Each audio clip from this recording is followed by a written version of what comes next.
This recipe comes from an old cookbook. This is the Betty Crocker picture cookbook from probably early 60s, I want to say. It's the cookbook that my mother always cooked out of, and I can remember as a child just poring over, in particular, the cookie section. Look at this spread. I just have so many fond memories from this cookbook. The cookie that we're going to make out of this cookbook today are thumbprint cookies. There are a lot of different ways to make these. They're basically a shortbread cookie with a jam or jelly center.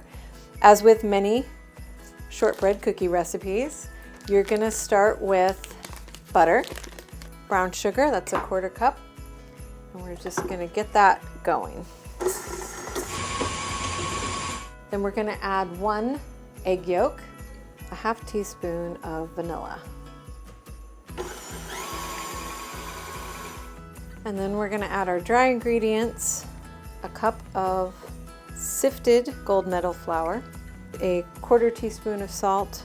When you're cooking from an old cookbook, I think it's important to pay attention to the salt measurement, because if you use kosher salt and you use that same amount, you're going to get a different ratio because the granules are bigger.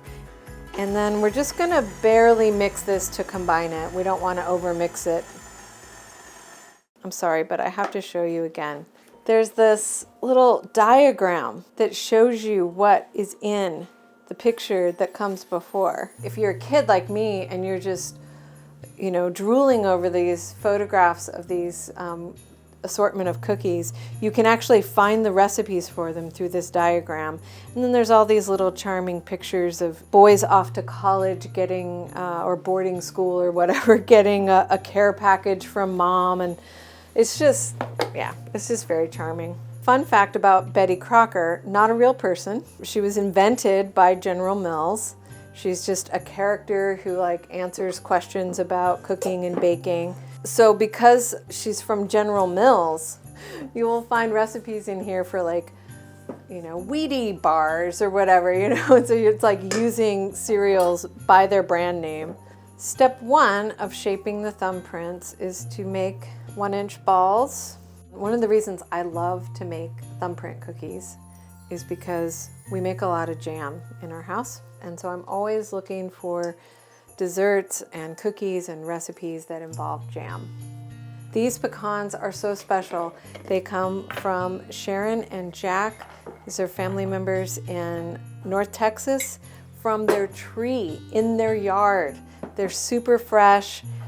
They shelled them themselves and sent them to me because they know how much I treasure pecans. We want to give them a fine chop. The other thing about them being so fresh, I'm telling you, you can taste the difference. When you roast these nuts, they get this mapley flavor to them that I just love. And I feel like when they're fresh like this, you can really taste that. Then you want to transfer it to a plate.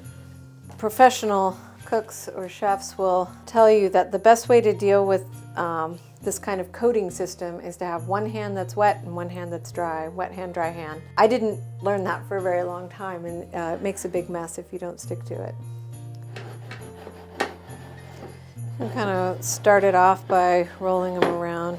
So get a nice pecan coating.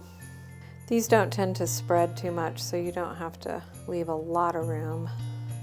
So now it's time for the signature thumbprint, which I actually don't usually use my thumb. I know that probably feels like sacrilege. Maybe if my thumbs were as dainty as Betty Crocker's. And I just find that using this little rounded 1/4 teaspoon makes just the right size and shape impression. So these bake at 325 for, again, about 10 minutes, but you really want to watch them. Don't let them over bake. Okay, so here's some of our thumbprints, fully baked and cooled. For these, I'm just going to stick with red currant jelly, and that is kind of a traditional filling for this, and I just think it's beautiful. It's also really delicious. It has a nice tart flavor that has tannins in it, like grape or something. It's just really, really nice. I love how it just looks like a gem in there.